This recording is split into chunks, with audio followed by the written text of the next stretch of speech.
They yanked her out of first class like she didn't belong. No reason, no warning, just a cold stare and a seat reassignment that shoved her between two strangers in the back. All because she was a black woman who dared to sit where they didn't think she should. Her bag was tossed aside, her questions ignored, and the smirk on the flight attendant's face said everything the airline's policy didn't have to. The passengers watched, some whispering, some smirking, none stepping in. Her silence wasn't weakness, it was a loaded weapon waiting. Because the woman they tried to humiliate wasn't just any passenger. And the consequences of that one racist choice would go higher than any flight they'd ever taken. This isn't a story about travel, it's about power prejudice, and what happens when the wrong person is underestimated. Like the video, hit subscribe, and drop a comment. Where are you watching from? And what would you have done if you saw this unfold in front of you? Judith Monroe arrived at Gate 14A just as the final boarding announcement echoed across the terminal. Her stride was calm, her expression unreadable.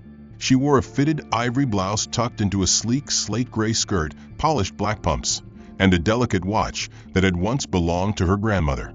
In one hand, she carried a leather tote with a tablet and a hardcover copy of The Atlantic folded neatly inside. Her long week at the National Policy and Education Summit had finally come to an end.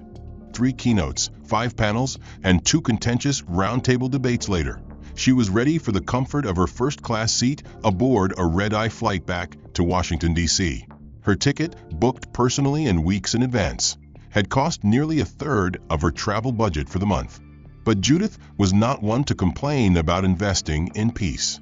Boarding pass in hand, she approached the gate agent with a soft smile.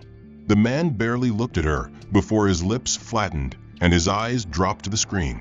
He scanned her pass, paused longer than necessary, and muttered something into his headset. Judith waited patiently, used to delays, used to the cautious glances, used to the extra pause that accompanied black women in spaces deemed too exclusive. After a beat, he waved her through without a word. She stepped into the jet bridge and inhaled the metallic chill of the cabin's recycled air. The flight attendant at the door smiled, tightly, briefly, and said nothing as Judith stepped into the first-class cabin. Her seat was 1A, window seat, chosen intentionally for the solitude. As she made her way toward the front row, the lead attendant intercepted her. Tall, sharp-shouldered, her blonde bun pulled so tight it looked like it ached. She wore a pinched expression and a polished tone. "May I see your boarding pass?" she asked, voice flat, barely polite. Judith held it up without hesitation. The attendant squinted at it, tapped her tablet twice, then frowned. "There seems to be a mistake," she said. "Would you step aside for a moment?" Judith complied without protest. They moved to the corner of the cabin near the front bulkhead. The attendant beckoned a second crew member, who whispered something unintelligible. Another man appeared, wearing a manager's vest and a strained smile. He looked down at the pass, then up at Judith. "There's been a reassignment," he said. "Seat 1A is no longer available. You've been moved to 27B." Judith's brows lifted slightly. "I purchased this ticket 3 weeks ago." Her voice was calm, even. "First class. Direct booking." "It was a system issue," the manager replied. "Sometimes these things happen." So the seat was double booked. It was reassigned. "You'll still arrive at the same time." He gave a half smile as if that made it reasonable. "If you don't accept the new seat, we'll have to ask you to deplane." The words struck her like a slap. She hesitated only a second longer before nodding. "Fine," she said softly. "Where is it?" 27B. It's a middle seat. We'll assist you with your bag." He didn't wait for a response before turning away. The second attendant led her down the narrow aisle. Passengers looked up from their seats as she passed. Some glanced at her with curiosity, others with irritation. She kept her head high. Her new seat was near the rear of the plane, the middle, between a large man whose elbow took over half her armrest and a teenage girl wearing headphones too loud to ignore. Judith slid into the seat without a word. The space felt claustrophobic. Her knees pressed against the tray table. The scent of microwave meals and stale air filled her nose.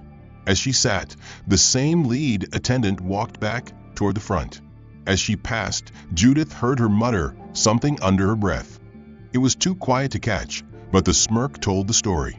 Moments later, Judith saw the woman return to the first-class cabin and spray the air with a small bottle, flicking her wrist with flourish near seat 1A. A couple nearby chuckled. Someone whispered something and received a nod. Back in coach, the air felt heavier, the temperature stifling. Judith reached into her tote, pulled out her tablet, and tried to focus on reading. But the words blurred.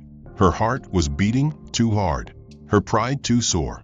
The drink cart rolled through the cabin. When it reached her row, the attendant didn't stop. She asked for water. The attendant placed a small bottle in her hand without making eye contact and continued down the aisle. No snack, no offer, just silence. Her seatmate ordered wine and received it with a smile. The plane took off, and turbulence soon followed.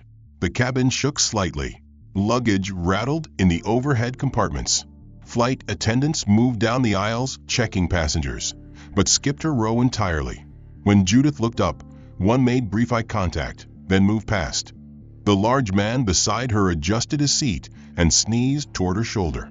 No apology. The teenager on her other side turned her volume up. Judith closed her eyes.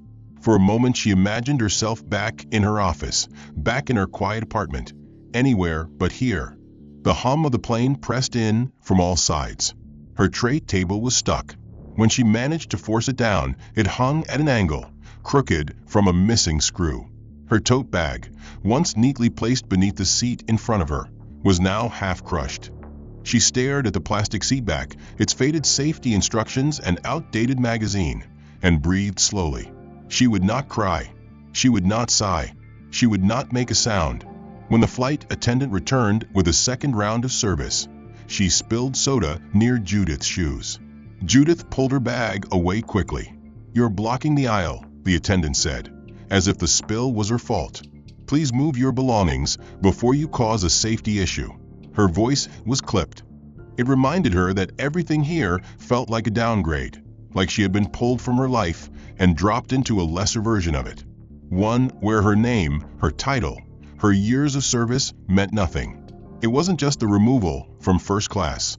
It was the message sent with that quiet act of dismissal, that she didn't belong, that she could be moved without cause, without consequence, without resistance. Judith's eyes burned. Her mouth was dry. But she refused to cry in the stale air of a plane filled with people who either ignored her or saw her discomfort as a silent kind of entertainment. Her sweater was still missing, the soda stain on her shoe still sticky, and her dignity was unraveling thread by thread. She turned her head slightly to gaze down the aisle. The curtain separating coach from first class had been drawn again, the heavy fabric a symbolic barrier between what she had earned and what she had been denied. Behind that curtain, someone else now reclined in her seat, probably sipping champagne or enjoying one of the hot meals Judith had smelled earlier but never received. The tray table before her remained slightly crooked from its broken hinge. She had attempted to balance her water bottle on it earlier, only to watch it roll off and hit the floor. She didn't bother asking for help. She knew how that would end. Her requests would be met with cold eyes and clipped responses, and she couldn't afford another confrontation. Not now, not here. When the cart returned for meal service, she kept her head down. The flight attendant, the same sharp-jawed brunette who had denied her boarding earlier, slowed near her row. Without a word, she leaned toward Judith and dropped a foil-wrapped meal on her tray, one that was partially open, the edges smeared with sauce. Judith looked at it in silence. The meal was cold. The plastic fork was missing. She turned to ask for a replacement, but the attendant had already moved on. The man to her left was eating pasta. The girl to her right had some kind of chicken dish with a brownie on the side. Judith had half a portion of rice, a leaking container of vegetables, and no utensils. She set the tray aside and stared out the tiny window. Her own reflection looked back at her, hollow, tired, small. The fluorescent lighting inside the cabin washed the color from her skin, the strength from her face. She saw herself, and she saw what they saw, someone who didn't belong. A nuisance, an inconvenience, a mistake. As the hours dragged, Judith tried to sleep, but sleep would not come. The seat was too tight, the air was too dry, and the tension in her chest had grown into a knot that pressed against her lungs. She rested her head against the side panel, but the vibration of the plane rattled her skull. Her neck ached, her spine screamed, her mind refused to rest. She thought of the summit she had just attended, of the praise she had received, of the impact her presentation had made. None of it mattered now. Here, on this plane, she was no one. A woman whose name didn't get remembered. A presence easily dismissed. Her discomfort was invisible. Her silence expected. Hours passed. The flight attendants returned once more, this time to collect garbage. The attendant, still the same woman, reached Judith's row and stared directly at her. "You're supposed to leave waste on the tray," she said, as if Judith had done something wrong. Judith had placed her half-eaten meal back in the compartment, afraid it would spill again if left on the lopsided tray. She offered no explanation, only handed the container over. The attendant took it with 2 fingers, as if holding something dirty. Then she sprayed a mist of air freshener near Judith's face and turned away. The mist settled into Judith's clothes and hair. She coughed once, startled, but the woman was already gone. The people around her didn't react. The man beside her had his eyes closed. The girl next to her had her headphones on. No one saw. No one cared. Judith pressed her back into the seat, her fists clenched in her lap. She imagined herself anywhere else. A memory surfaced, her childhood in Detroit, the first time she had been told she couldn't sit somewhere because it was reserved. She hadn't understood it then, but she understood it now. Some places, some privileges, came with silent terms. Ones that people like her were never meant to sign. She reached for her tote bag, hoping to distract herself with something, anything. But the zipper stuck, and when she finally pulled it open, the contents had shifted. Her tablet was scratched. The hardback journal she had kept for notes was bent, and the envelope of summit materials she had carefully preserved was wrinkled and crumpled at the edges. Her hand trembled as she straightened the pages. There was no violence here, no screaming, no slurs, just 1,000 tiny, measured humiliations that made her feel reduced. The kind that were easy to deny, easy to ignore, the kind no one ever documented. Judith closed her bag and looked forward again. The air in the cabin was thinning, or maybe it was just her breath, shallow and strained. She leaned her head back and closed her eyes, but sleep refused her again. When she opened them, she noticed the flight attendants talking at the front of the cabin, their eyes flicking toward the back. One of them laughed. Another covered her mouth. Judith didn't have to hear the words. She felt them. She felt them in the way the lights flickered when she looked up, in the way the call button never summoned anyone, in the way the curtains stayed drawn, that heavy, impenetrable veil. A veil she wasn't supposed to touch. The plane began its slow descent. Judith had lost all sense of time. Her mouth tasted bitter. Her eyes were dry. Her heart felt like it had been carved out and left somewhere in row 1A, where someone else now reclined. The woman who had denied her, spilled on her, ignored her, sprayed her, now smiled politely at passengers as they prepared to land. The teenager on the other side didn't so much as glance at her as she climbed over Judith's knees to escape the row. Judith stood only when the aisle began to clear, lifting her bag with stiff arms and stepping into the aisle slowly, carefully, aware that no one would offer space, let alone courtesy. Her sweater was still missing, her shoes still sticky from the spilled soda, and her face carried the blankness of someone who had surrendered to the rules of quiet exclusion. As she approached the front of the aircraft, the first-class cabin came into view. It gleamed with untouched glasses, folded blankets, and empty plates, a world untouched by discomfort. She saw the woman now seated in 1A, chatting softly with a flight attendant who leaned in with the intimacy reserved for VIPs. There was no acknowledgement of the switch, no glance of regret or awareness. Judith passed through the threshold between cabins and stepped into the jet bridge, her legs heavy and unsteady, her breath shallow. The airport terminal beyond was buzzing with light and noise, but everything around her felt muted, distant, as if she were moving through fog. She didn't speak to anyone. She made her way to baggage claim, retrieved her small suitcase, and stepped into the nearest rideshare zone without looking back. She spent the drive home in silence, her phone untouched, her mind replaying every moment of the flight with a clarity that stabbed like needles. When she finally entered her apartment, the door clicked shut behind her with a finality that made her flinch. The familiar space should have brought comfort, but instead it amplified her isolation. She dropped her suitcase by the door and moved straight to the bathroom, where she washed her face and scrubbed her hands for longer than necessary, as if the water could rinse away the humiliation etched into her skin. That night, sleep came in fits, broken by flashes of memory, the steward spraying her with freshener, the cold food tray, the sideways glances. She woke before dawn, her jaw sore from clenching and her chest tight with the weight of what had happened. The next morning, she resumed her routine. She brewed coffee, reviewed her schedule, and prepared for her meeting with a quiet precision. At the federal department office where she worked, she was known for her meticulous standards and her unwavering professionalism. That morning, she wore navy slacks and a pale blue blouse, pinned her hair back, and concealed all evidence of fatigue beneath a layer of foundation. She stepped into the building and greeted her colleagues with practiced warmth. No one asked about her flight. No one knew, and she didn't tell them. The meeting dragged into mid-afternoon. When it ended, she stayed behind in the conference room, gathering her documents with measured slowness. As she moved to leave, a junior analyst named Emery approached her with a question about a data model. Judith listened, responded thoughtfully, and answered with her usual precision. But Emery, sensing something off, tilted his head slightly. "You okay?" he asked. Judith nodded. "Just tired." She left it there.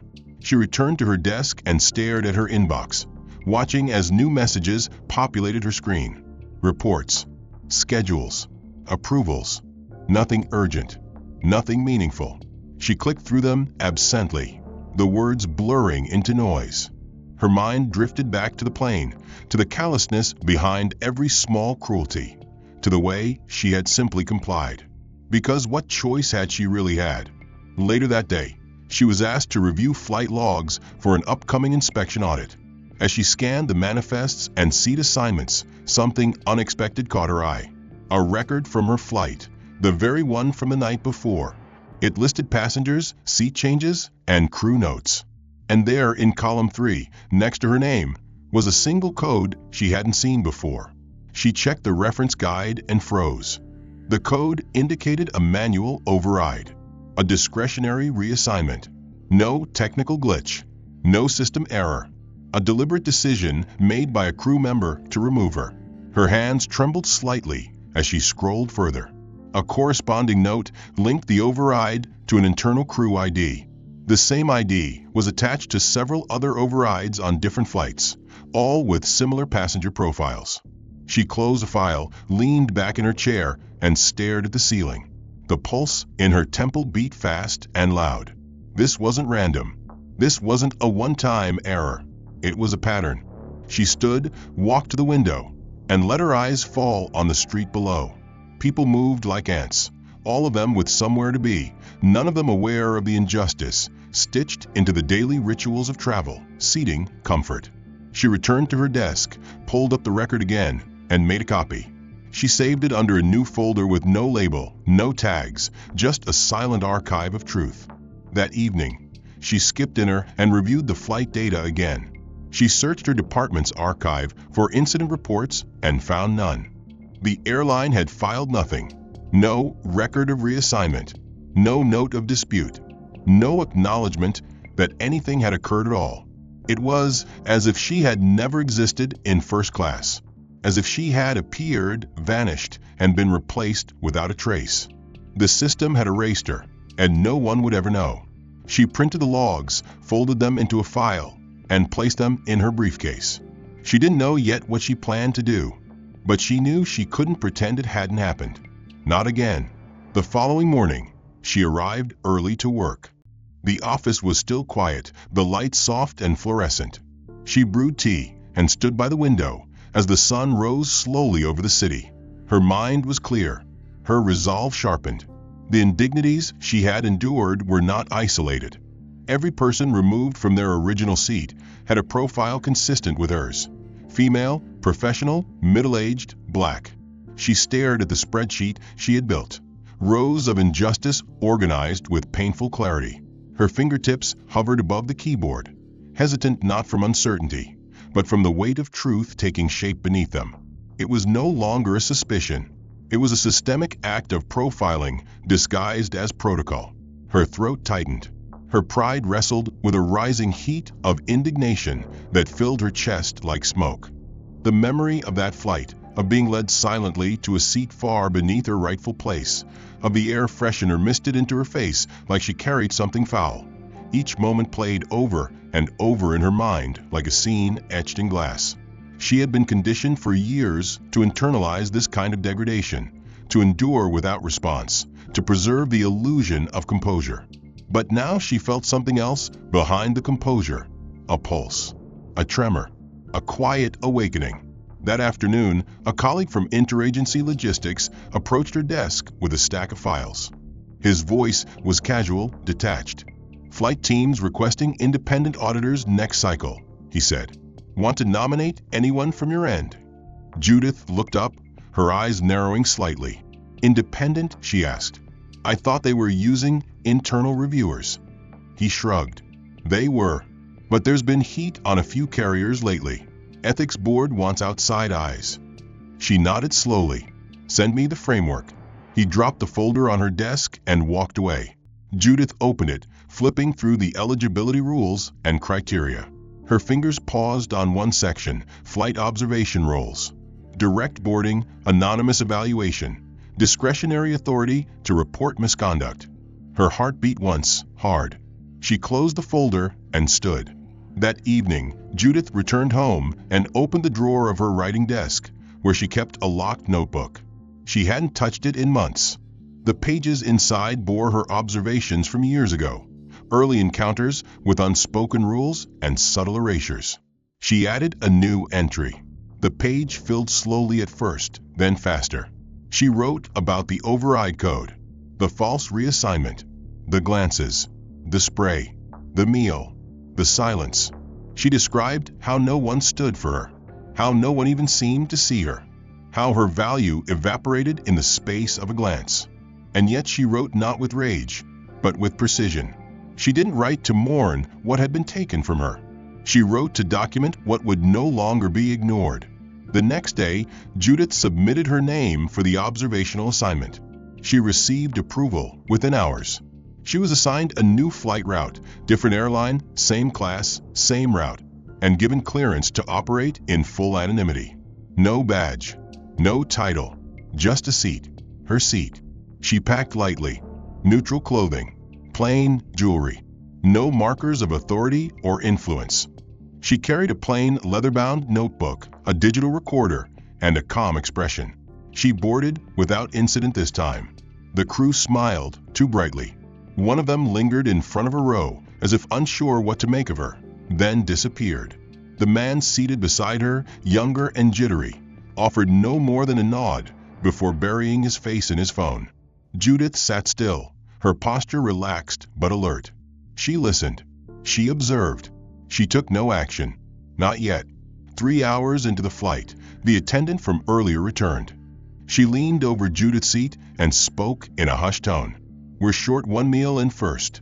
Would you mind swapping with someone in the next cabin so they can accommodate a dietary request?" Judith blinked. "I pre-ordered," she replied, her voice even. "I know," the woman said quickly, "but the other guest has medical needs. We can bring you something from coach." Judith's silence stretched long enough to draw a slight twitch of impatience from the woman. "We'll make it up to you," she added. Judith nodded slowly. "I'll stay where I am." The woman's lips thinned. "Of course," she said too tightly.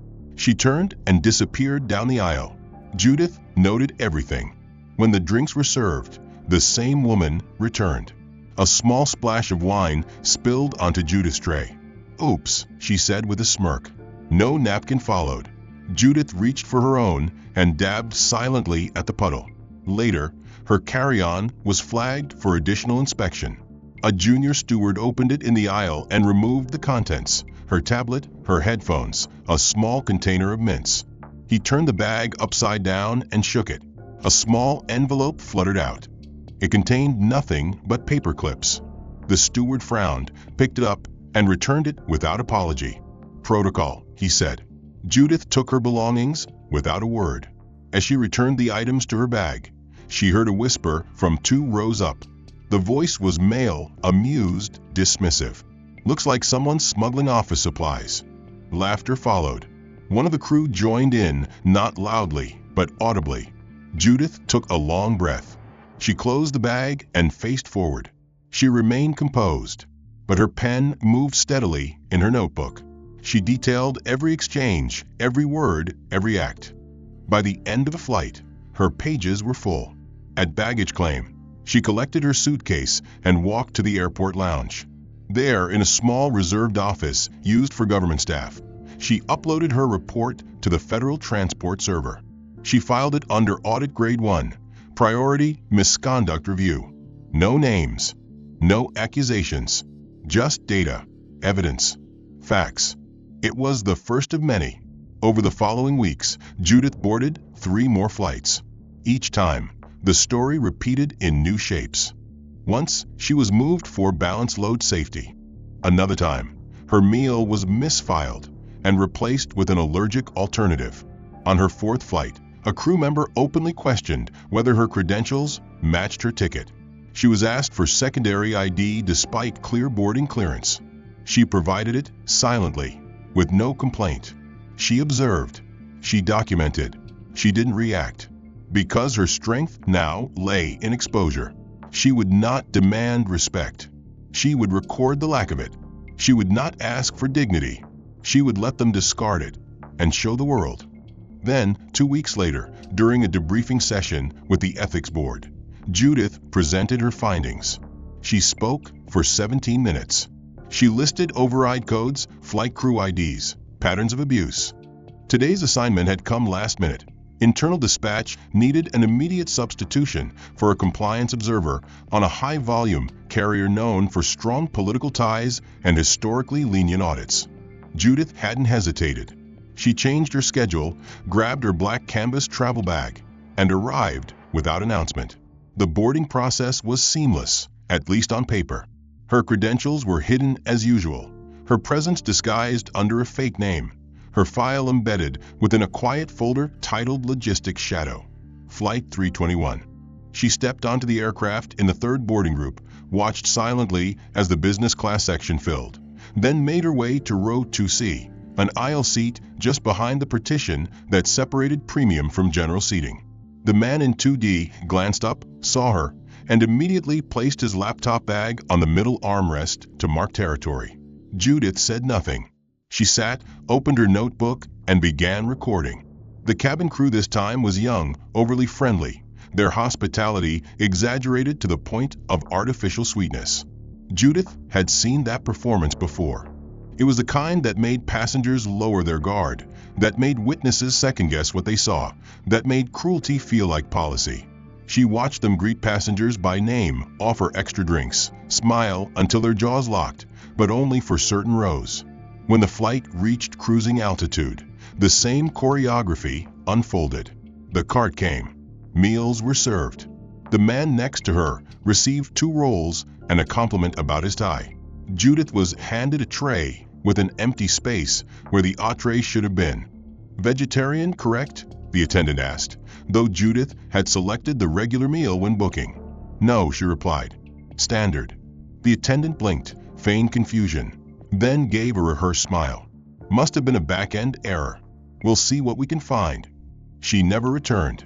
Judith ate the roll, drank the tepid water, and continued taking notes.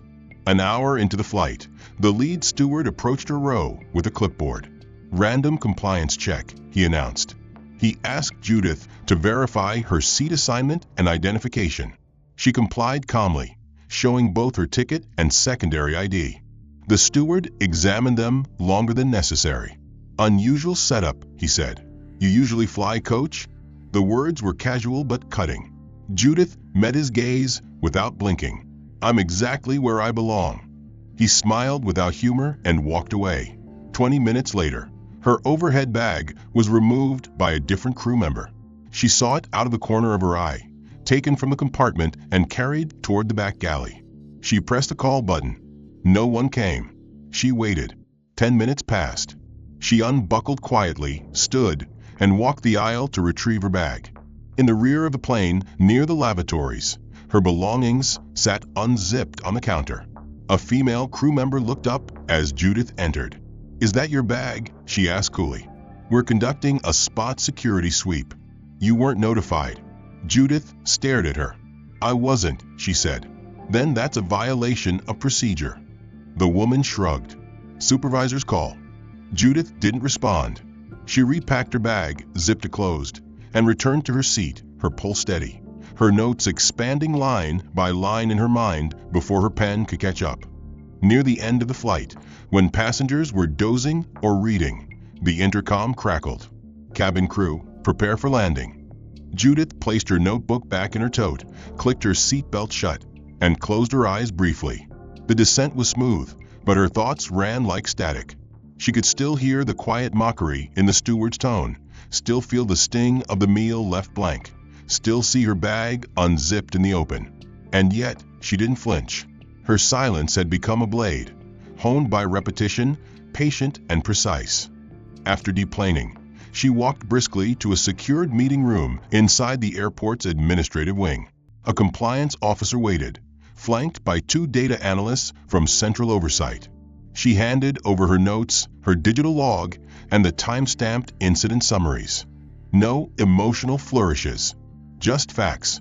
When asked for her assessment, she spoke without inflection. This crew executed discretionary actions outside of stated protocol 3 times in 4 hours, all without logging the changes. Passenger treatment skewed disproportionately along racial lines. "I recommend a formal escalation."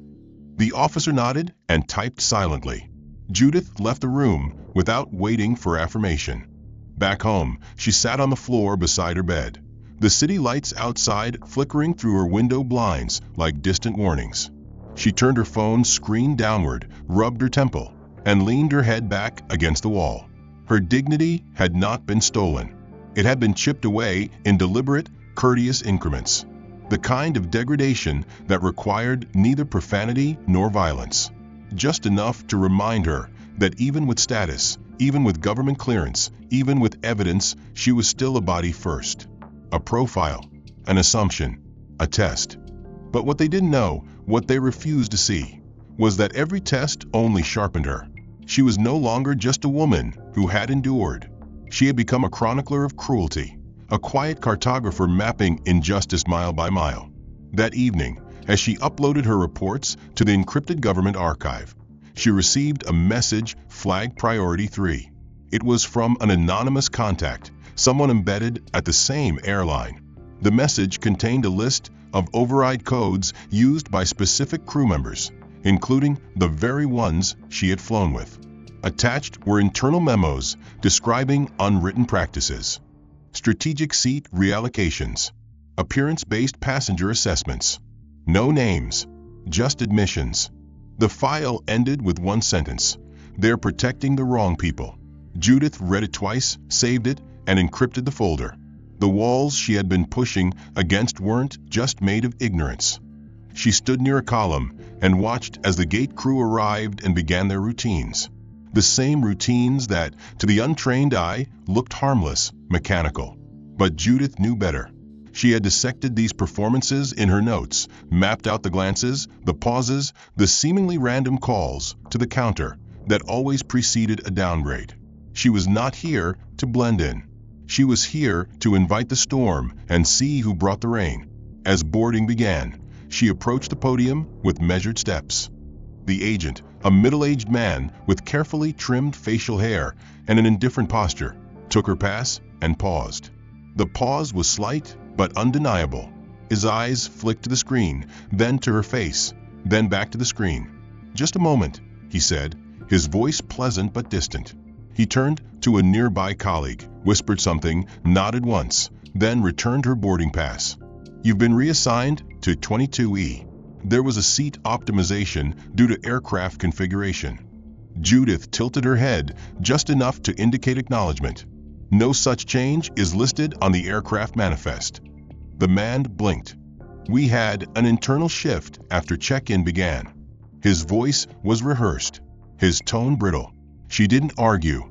She took the new pass and walked toward the boarding door. Behind her, another passenger, a white man in his early 50s, handed over his pass and received a cheerful "enjoy your upgrade" as he stepped into the first-class cabin. Judith walked down the aisle of the plane with silent eyes tracking her. Her seat, 22E, was in the middle of a tight row between two armrest warriors who claimed every inch of shared space like territory. She sat down, placed her briefcase under the seat, and waited. The plane filled quickly. The flight crew moved with polished efficiency, smiling with just enough sincerity to veil their calculated choices. She recognized one of them from a previous audit, slender, dark-haired, always carrying a clipboard. He passed her row without a glance. Once airborne, the charade began. Drinks were served to those around her, but her request for hot tea was met with "we're currently out of that option," even though she watched 2 cups poured for the row behind. She accepted a warm bottle of water and recorded the time. 78 minutes into the flight, a crew member approached her with a tray of snacks. She offered it to every passenger in the row except Judith.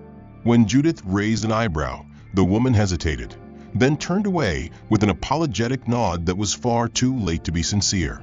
Later, the overhead bins began to rattle during turbulence, and a man across the aisle asked to retrieve medication from his bag. The crew assisted him immediately.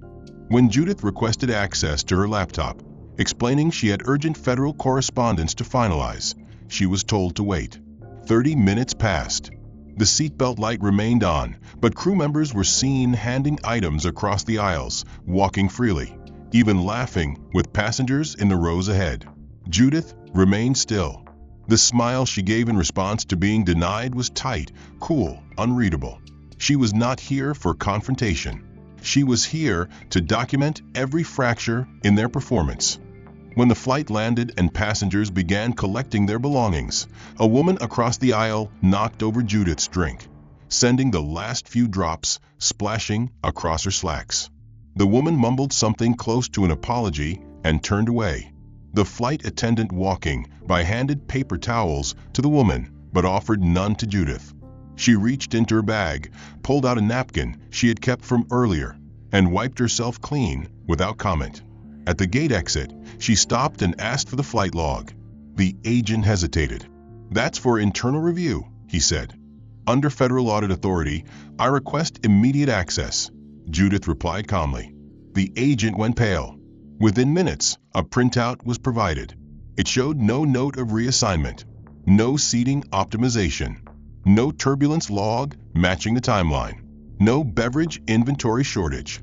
Nothing existed on paper. As usual, she folded the printout, placed it in her folder, and walked out of the terminal with her expression untouched. Back in her hotel room, Judith laid out the collected reports across the bed. The data was now irrefutable. 37 separate incidents across 11 flights, 16 crew members and 5 carriers. Patterns repeated like choreography. Requests denied, seats moved, privileges withheld.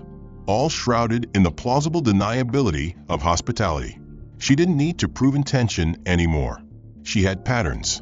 Patterns that could speak louder than policy. She compiled everything into a final document. 98 pages. Titled, Behavioral Sequencing of Class-Based Deviation Actions. It was dense, clinical, inarguable. No opinions, just mechanisms.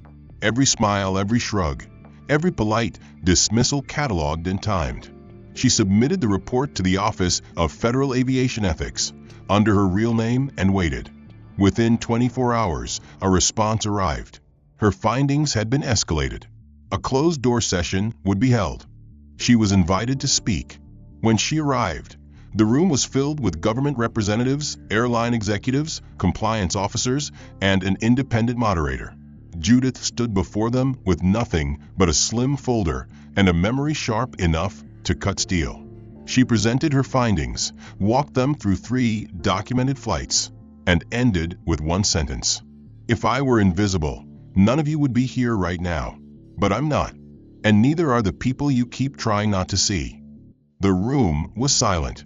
The moderator asked 2 questions. Judith answered with measured precision. When she left the building, there were no cheers, no headlines, no signs of revolution. But 3 weeks later, the Department of Transportation announced a review of discretionary crew authority regarding passenger seating. She rose, dressed in a tailored charcoal suit, knotted a simple silver necklace around her neck, and stepped into black leather flats that would carry her without pain through long hours of testimony. Her hair was pulled back, her folder already prepared the night before. She walked through the front doors of the Capitol Annex with a posture built not from pride but necessity. Her identification was scanned, cleared, and she was escorted through a narrow corridor into a hearing room that smelled faintly of coffee and waxed wood. The committee chair, flanked by aides and security, greeted her with a stiff nod. She returned it with a simple good morning. They offered her a seat at the far table, the witness chair, and as she placed her folder down, she did not smile. She did not need to. Her presence was the statement. The first questions were procedural, aimed at context, timeline, professional credentials. Judith answered them all without hesitation, her voice firm, deliberate. But when the committee moved into the specifics, seat reassignments, overridden codes, verbal patterns, denial sequences, she opened her folder and passed forward printed logs with timestamps and coded summaries. Each row represents a moment, she said. A moment where protocol was used to disguise bias, where kindness was turned into a weapon, where policy became camouflage for profiling. One of the senators leaned forward. Do you believe these were isolated incidents? Judith didn't flinch. No, I believe they were structured routines. I believe they've become so normalized within certain crew cultures that no one questions them anymore. A pause settled over the table. The chair tapped a pen against his notebook. Another representative, younger, skeptical, asked, "Why didn't you speak up earlier? During the flights?" Judith met his gaze. "Because I wasn't supposed to. The system wasn't designed to hear someone like me until I spoke in your language. Data, logs, patterns. Now that I have your attention, I intend to make sure you don't look away." The exchange was recorded, transcribed, and sent to senior leadership within the Department of Transportation. That night, Judith returned to her apartment, her voice still echoing in her ears, not because of nerves, but because she had said what needed to be said, and they had listened.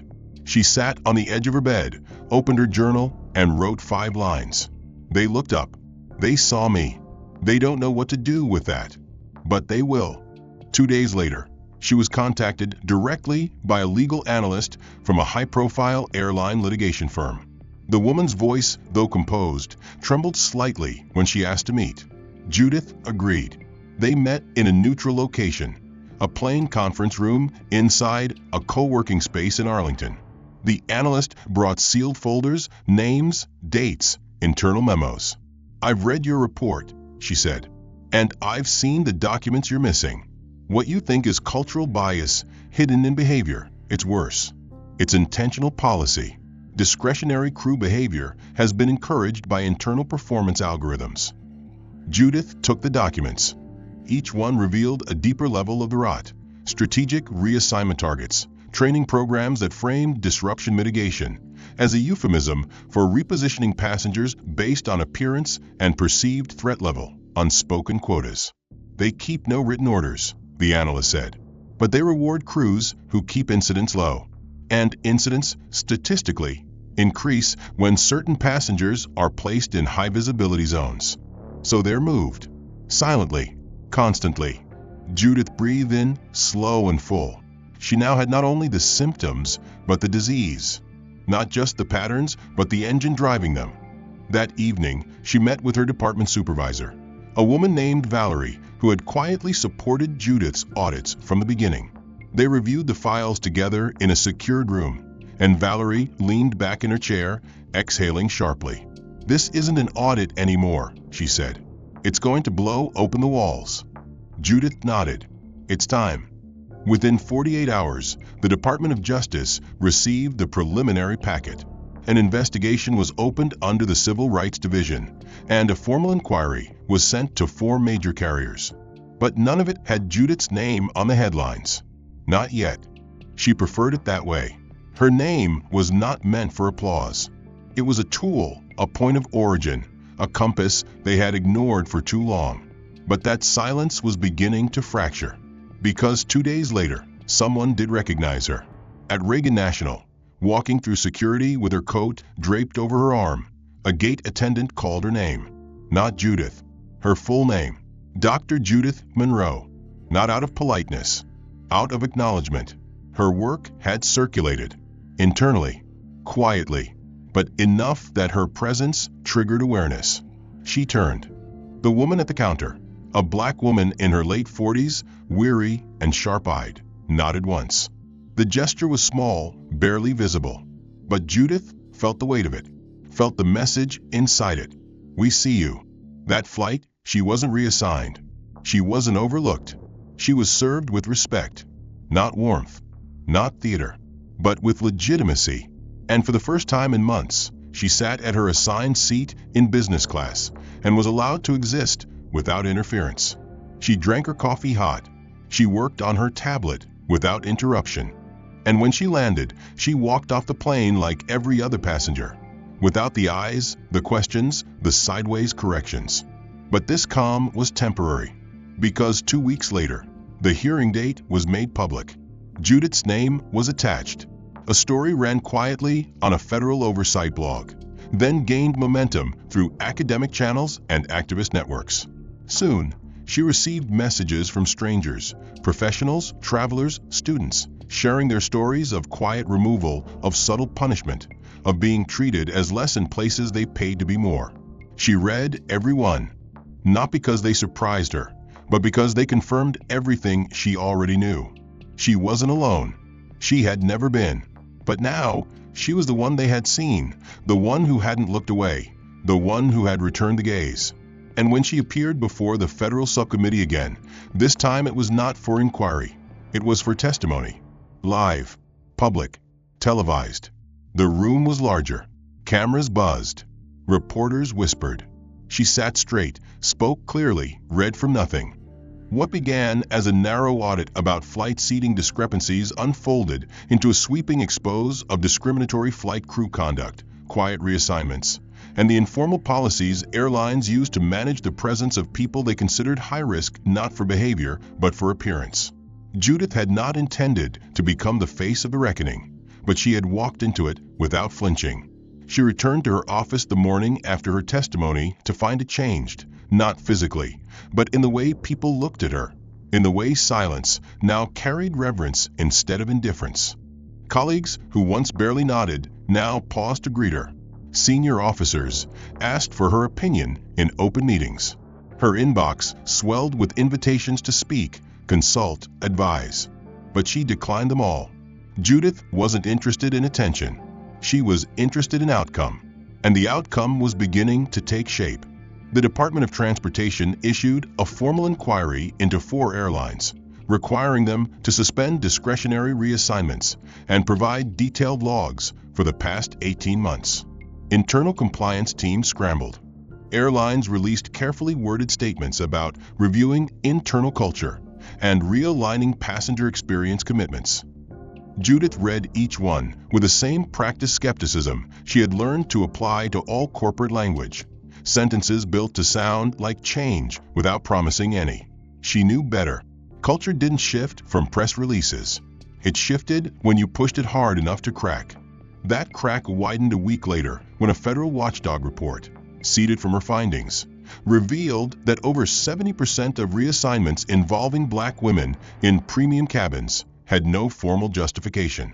That number was neither random nor trivial. It was evidence. It was indictment. And it was momentum. Judith received a call from a former flight attendant, now working in a private aviation firm. The woman didn't give her name, but her voice was calm, deliberate. She told Judith about informal meetings where staff had been told to prioritize customer comfort above assigned seating, about coded language like optics compliance and service sensitivity, phrases designed to give cover for displacement based on skin tone, attire, perceived authority. "You weren't the only one moved," she said. "You were just the only one who came back." Judith thanked her, recorded the call, and added it to the archive.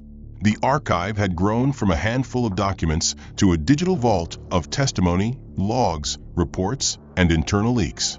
With the help of a quiet team from the ethics office, Judith had turned her observations into a full-blown operation.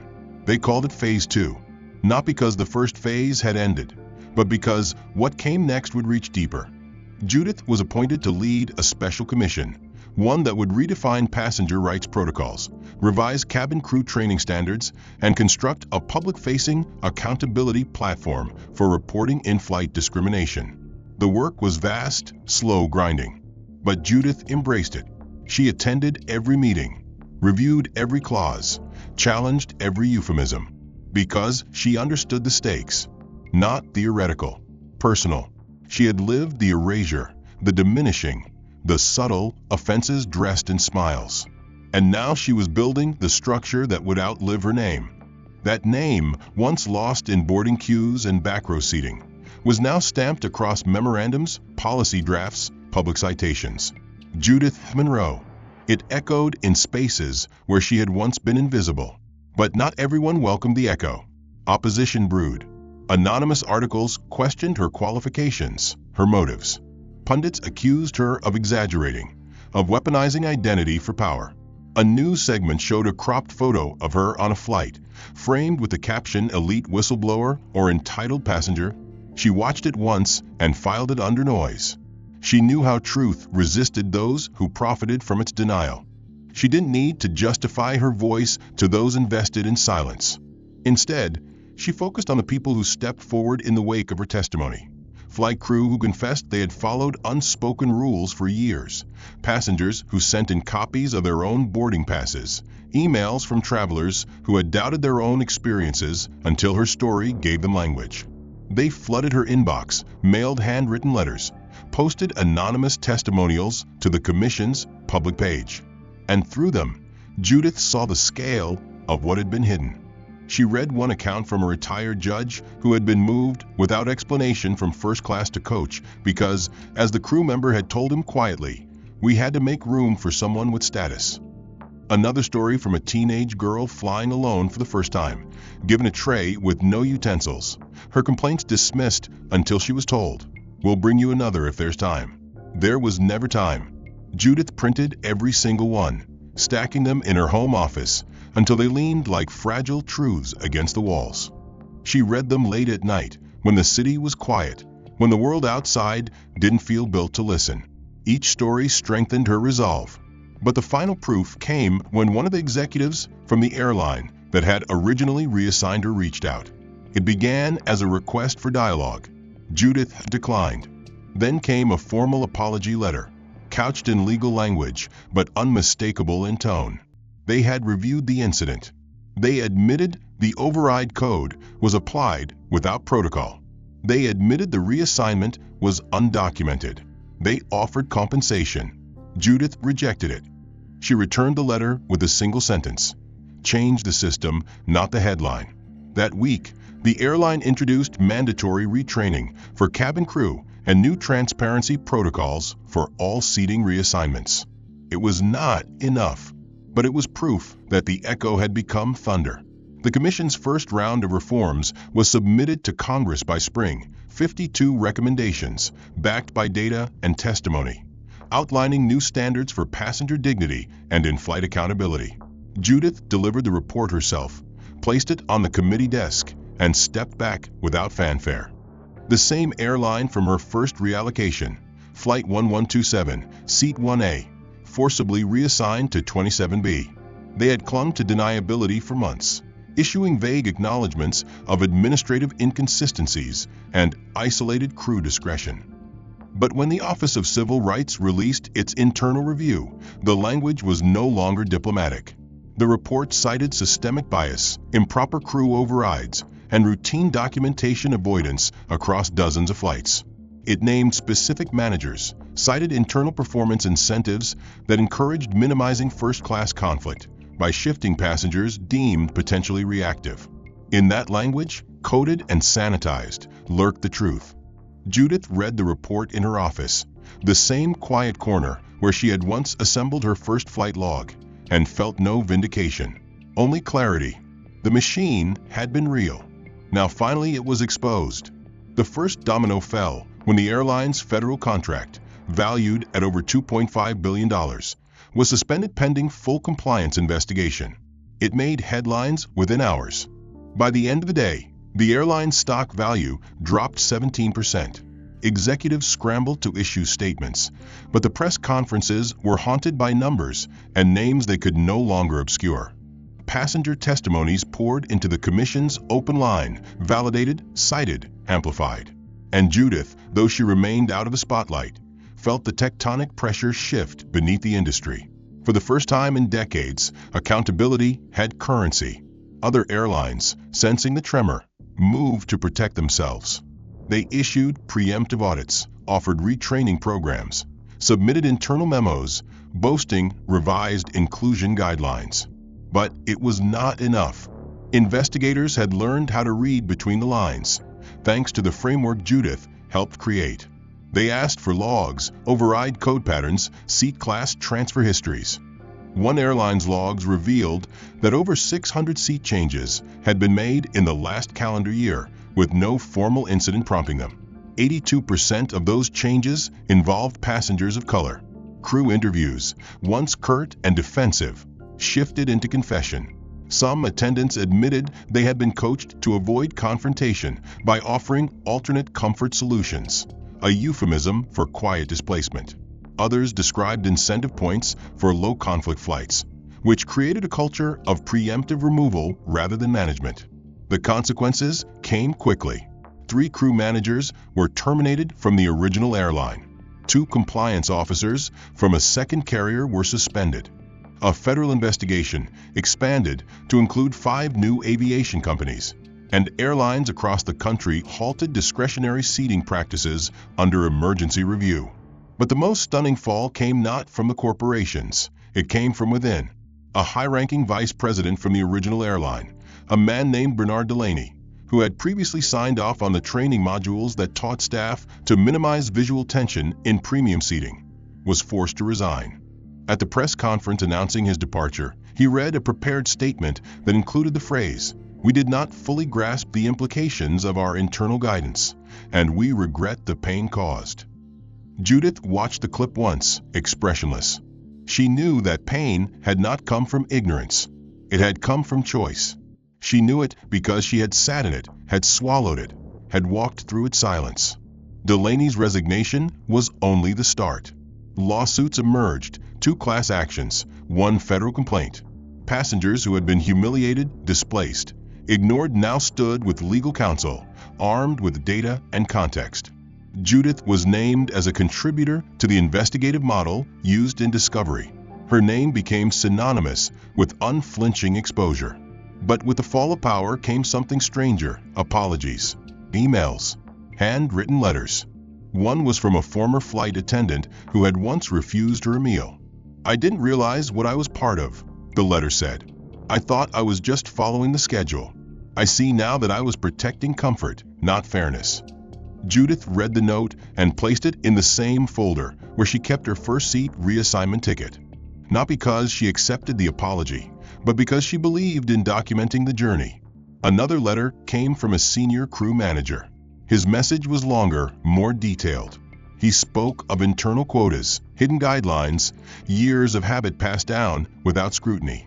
"We became experts at avoiding confrontation," he wrote, "so we placed it on the shoulders of those we thought least likely to resist." Judith read that line twice. She didn't respond, but she folded the page neatly and filed it under systemic confession. Then came the boardroom shift. Shareholders demanded answers. Investor calls turned cold. A major airline CEO stepped down, citing cultural failures and leadership oversight. Within a month, 3 more followed. Judith continued her work. quiet, precise, relentless.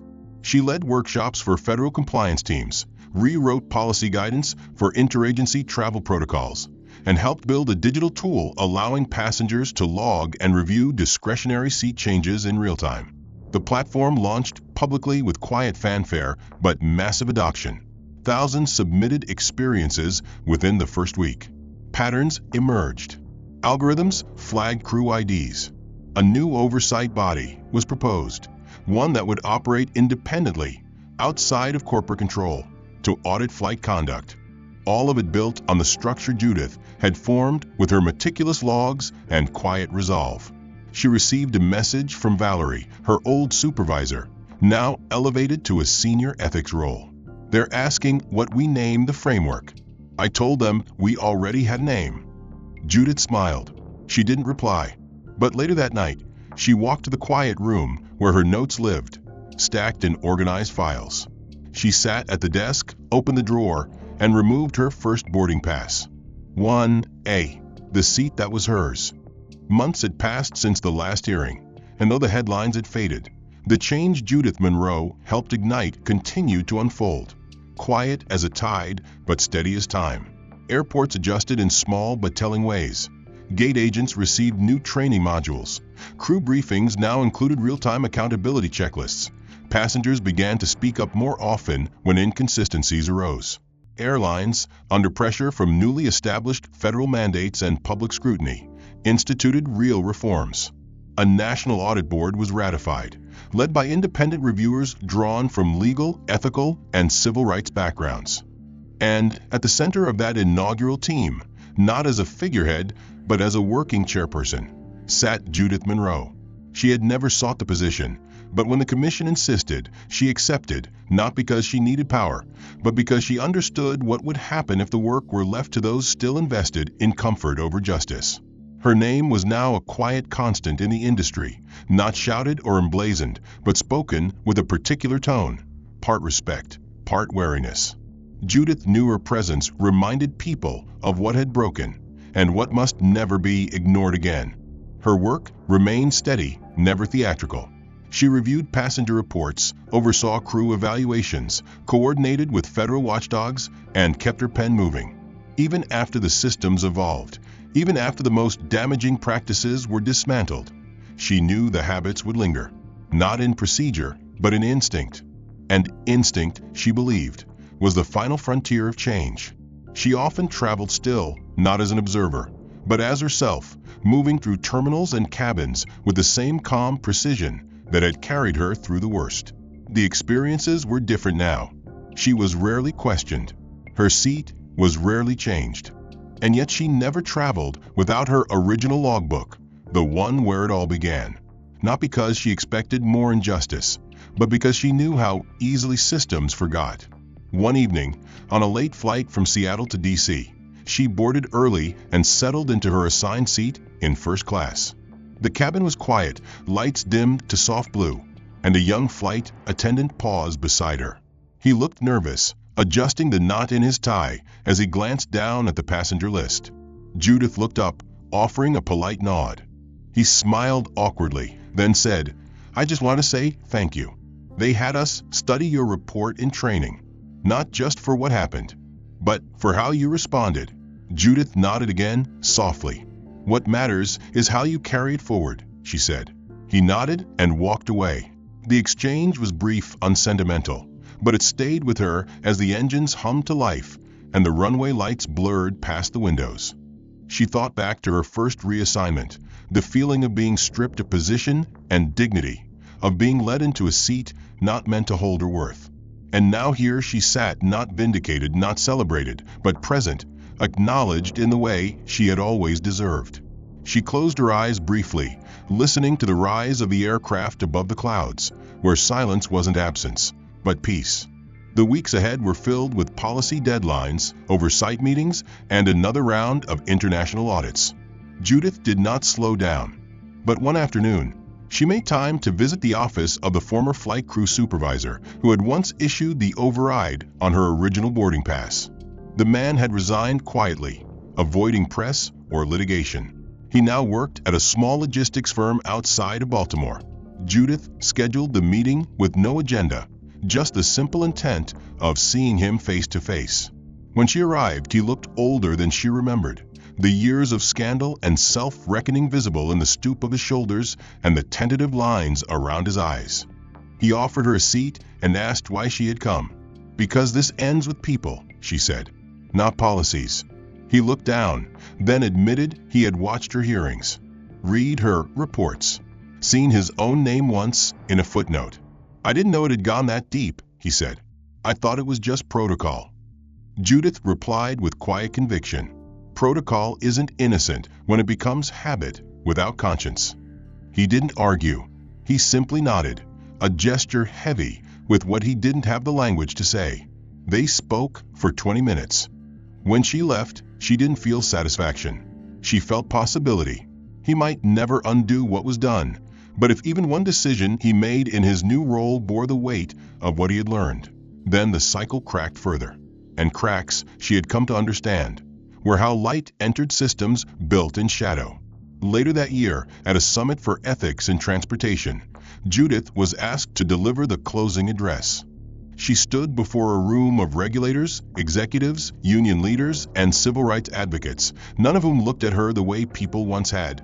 Through her, around her, past her. Now they looked directly at her, because she had demanded it, not with volume, but with unflinching truth. Her speech was short. Dignity is not a luxury. It's not something to be adjusted for comfort. It is not conditional, and it does not belong more to one class of traveler than another. Systems built without that truth will always tilt toward injustice. And it is our responsibility, not just as professionals, but as people, to keep the tilt in check. She ended with no applause cue. She walked off the stage and left the building before most people had risen from their seats. That was how she chose to work, in action, not attention.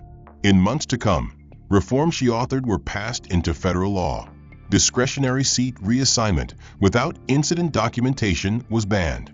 Airline performance bonuses were decoupled from in-flight disruption avoidance. And a new clause in the passenger bill of rights bore her language, though not her name. Judith never slowed.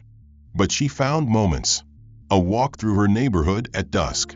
Coffee with former colleagues. A visit to the Smithsonian's Civil Rights exhibit, where her testimony transcript now sat under glass. She paused before it, not out of pride, but responsibility.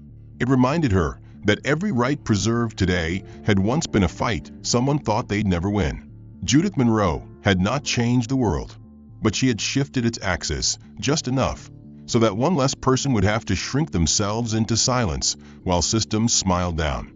And as the world moved forward, carrying new faces into new battles, her legacy would not be in her name, but in the spaces she'd made safer for others to carry their own. The end. If you've been following Judith Monroe's journey, I'd love to hear your thoughts. What did you think of the twists and how her story unfolded? Was there a particular stage that hit hardest for you? Let me know where you're watching or reading from and what stood out most in the comments. If you want to see more stories like this, filled with layered characters, real stakes, and meaningful payoffs, don't forget to like and subscribe. Your support helps bring more powerful narratives to life. Looking forward to hearing your reactions.